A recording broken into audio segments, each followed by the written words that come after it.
కానీ ఆ యొక్క స్థలాన్ని పరిశీలన చేసినప్పుడు ఇక ప్రొటెస్ట్ చూసినప్పుడు అది దాని మీద చాలా అనుమానాలు క్రైస్తవ నాయకుడిగా కాన్స్టిట్యూషన్గా మాకు ఉన్నాయండి. ఇది ఏంటంటే ఒక మోటార్ సైకిల్ పడి ఉండడం అన్నది ఒక సంఘటనగా అది కనబడటం లేదు.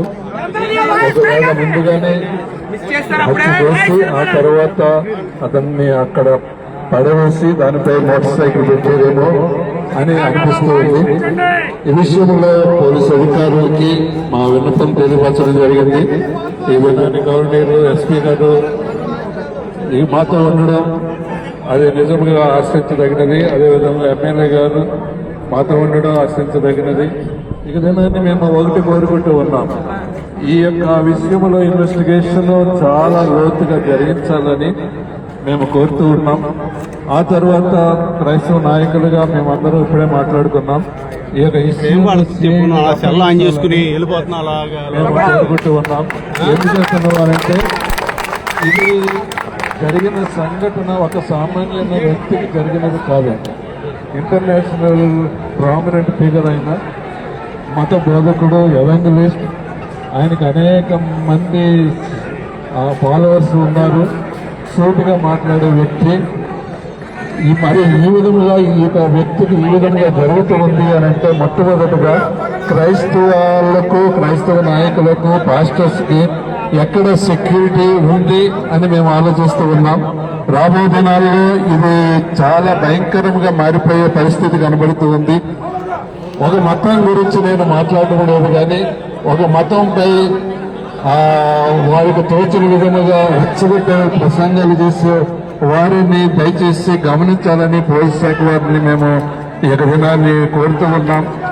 ఒక మతంపై వేరొక మతం విదేశాలు కలిసి మెలిసి మేము కలిసి ముందుకు సాగాలని కోరుకుంటూ ఉన్నాం. అదే విధముగా క్రైస్తవులుగా, పాస్టర్స్ గా ఈ యొక్క దినాన్ని మా పరిస్థితి ఏమిటని ఆలోచిస్తూ ఉన్నాం.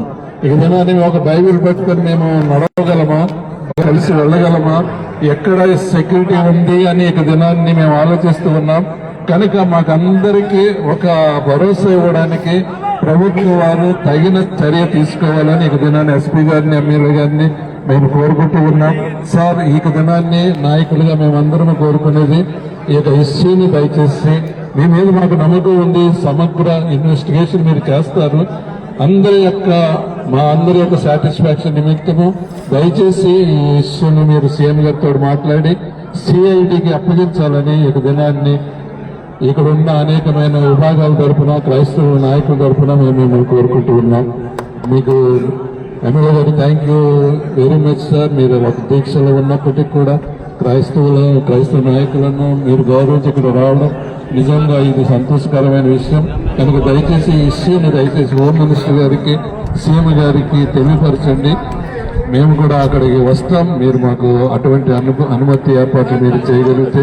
అదేవిధంగా ఎస్పీ గారికి మేము కోరుకున్నది ఏమిటి అంటే దయచేసి మీరు చెప్పిన విధంగా మొన్న మేము మిమ్మల్ని కలుసుకున్నప్పుడు ఎంతో చక్కగా మీరు భరోసా ఇచ్చి ఉన్నారు, మమ్మల్ని ధైర్యపరిచి ఉన్నారు. కానీ వెంటనే ఈ సంఘటన జరిగింది కనుక దయచేసి ఇన్వెస్టిగేషన్ మీరు న్యూట్రల్ గా దయచేసి మంచిగా డీప్ గా జరిగించాలని మేము మిమ్మల్ని కోరుకుంటూ ఉన్నాం.